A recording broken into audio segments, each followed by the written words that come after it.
MLC ఎన్నికల్లో BRS ఎవరికి మద్దతు ఇవ్వడం లేదన్నారు మాజీ మంత్రి ఎమ్మెల్యే గంగుల కమలాకర్. ఎవరు గెలిచినా పార్టీ తరపున కాకుండా పట్టభద్రుల పక్షాన మండల్లో మాట్లాడాలన్నారు. కరీంనగర్లో పట్టభద్రుల ఎమ్మెల్సీ ఎన్నికల్లో ఓటు హక్కు వినియోగించుకున్నారు ఎమ్మెల్యే గంగుల కమలాకర్, మాజీ ఎంపీ వినోద్. పట్టభద్రులకు సంబంధించిన ఎమ్మెల్సీ ఎన్నికలలో నా ఓటు మాత్రం ప్రథమంగా ఈసారి వేసుకుంటున్నాను. గతంలో నేను ఓటు రిజిస్టర్ చేసుకోలేదు, ఈసారి ఓటు రిజిస్టర్ చేసుకున్నాను. సో ఈరోజు నా ఓటు హక్కును మొదటిసారి నేను వినియోగించుకున్నాను.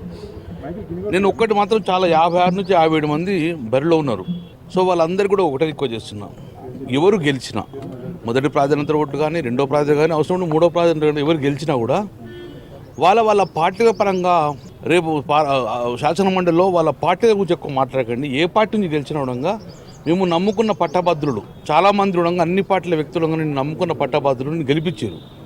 కాబట్టి ఆ పట్టభద్రుల యొక్క డిమాండ్స్ మీద మీరు మాట్లాడి ప్రభుత్వానికి పట్టభద్రుల మధ్యతో ఒక వారధిగా ఉండి వాళ్ళ యొక్క కోరికలు ఎంతో నమ్మకంతో మీకు ఓటేసిండ్రు, వాళ్ళ కోరికలను పరిష్కరించే దిశగా మీరు పోరాటం చేయాలని చెప్పి పార్టీలు ఏదైనా కానీ అన్ని పార్టీల వ్యక్తులు ఒక వ్యక్తి వేస్తే గెలుస్తారు. కాబట్టి సో కామన్ మ్యాన్ ఓటర్ కూడా నేను గెలిపిస్తారు. కాబట్టి మీరు రేపు శాసనమండలిలో గెలిచిన తర్వాత పార్టీ పరంగా కాకుండా వీళ్ళ యొక్క మా డిమాండ్స్ ప్రకారం కొట్లాడి ప్రభుత్వంతో కొట్లాడి వాళ్ళ యొక్క డిమాండ్స్ పరిష్కరించాలని చెప్పి నా పరంగా నేను అల్టిమేట్గా అందరూ కోరుకున్న ఒకటే, వారు ఎప్పటి నుంచో కోరుకున్న డిమాండ్స్ ఉన్నాయి, కొత్త ప్రభుత్వం వచ్చిన డిమాండ్స్ ఉన్నాయి. కాబట్టి ఆ డిమాండ్స్ నెరవేర్చేందుకు ఈ యొక్క ఎమ్మెల్సీ